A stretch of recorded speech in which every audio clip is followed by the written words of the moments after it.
दिमनी विधानसभा से कांग्रेस के उम्मीदवार रविंद्र सिंह तोमर ने एसआई गांव में अपनी कुल देवी पर पूजा अर्चना कर अपने चुनावी अभियान को आरंभ किया। दिमनी विधानसभा से कांग्रेस के प्रत्याशी बनाए गए रविंद्र सिंह तोमर ने अपने चुनावी अभियान का शुभारंभ ऐसा गांव में अपनी कुलदेवी के माता मंदिर पहुंचकर पूजा अर्चना करके किया। इस अवसर पर उन्होंने एक नुक्कड़ सभा को भी संबोधित किया। नुक्कड़ सभा को संबोधित करते हुए प्रत्याशी रविंद्र सिंह तोमर ने कहा कि ये चंबल की तपोभूमि है, यहाँ पर गद्दारों के लिए कोई जगह नहीं है। उन्होंने कहा कि मुख्यमंत्री शिवराज सिंह चौहान सिर्फ घोषणा करते हैं, धरातल पर उनका कोई भी काम दिखाई नहीं देता। उन्होंने राज्य मंत्री गिरिराज दंडोतिया पर भी आरोप लगाए और कहा कि जनता के साथ उन्होंने दगा किया है। उनको 5 साल के लिए विधायक जनता ने बनाया था, लेकिन उन्होंने कांग्रेस पार्टी बीच में छोड़ दी और भाजपा में चले गए, इसलिए जनता उन्हें कभी माफ़ नहीं करेगी। उन्होंने इस अवसर पर एक मैनिफेस्टो भी बताया और कहा कि किस तरह से मध्य प्रदेश में कांग्रेस की सरकार आने के बाद पूरे क्षेत्र में विकास किया जाएगा। इस दौरान उन्होंने हमारी संवाददाता ज्ञानेंद्र तिवारी से विभिन्न मुद्दों को लेकर चर्चा भी की। करता हूँ ऐसा और चंबल की पावन माटी को प्रणाम करता हूँ। आज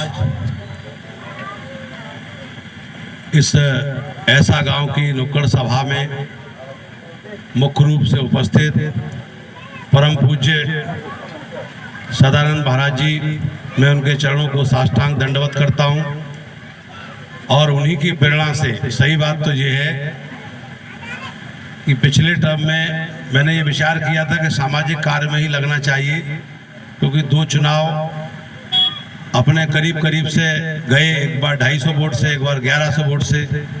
परिस्थितियां को देखते हुए मैंने सोचा कि मेरा लक्ष्य है कि एक अच्छे समाज की रचना हो। तो महाराज जी ने कहा कि वो सब ठीक है, लेकिन एक प्रयास और करना चाहिए।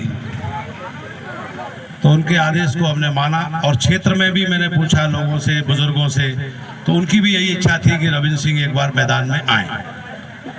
तो हमने आप सबके आदेश को मान करके पुनः ये बीड़ा उठाया और इस मंच पर हमारे वयोवृद्ध बैठे हुए मार साहब शांतु स्वरूप जी, मैं उनको भी प्रणाम करता हूँ। 2 बार में चुनाव लड़ा यहाँ से और दोनों बार बहुत कम छोटे अंतर से चुनाव डिफीट हुआ, मिसमैनेज हुआ चुनाव।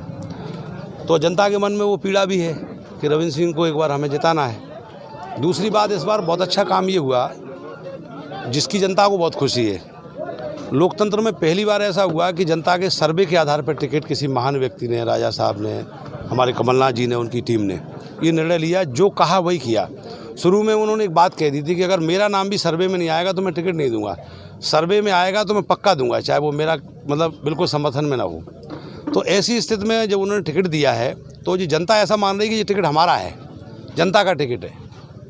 और रहा सवाल लोगों के समर्थन का, तो सभी समाज के लोगों का समर्थन बहुत जोरदार समर्थन है इस बार, क्योंकि मैं जो पहले भी देखता था और अब भी देख रहा हूँ तो चीज़ें एकदम बदली हुई हैं। चुनाव जीतने के बाद दिमनी विधानसभा की जो जनता है उनके लिए क्या विकास की प्राथमिकता रहेगी आपकी? देखिए, मूलभूत आवश्यकता बिजली, सड़क, पानी है।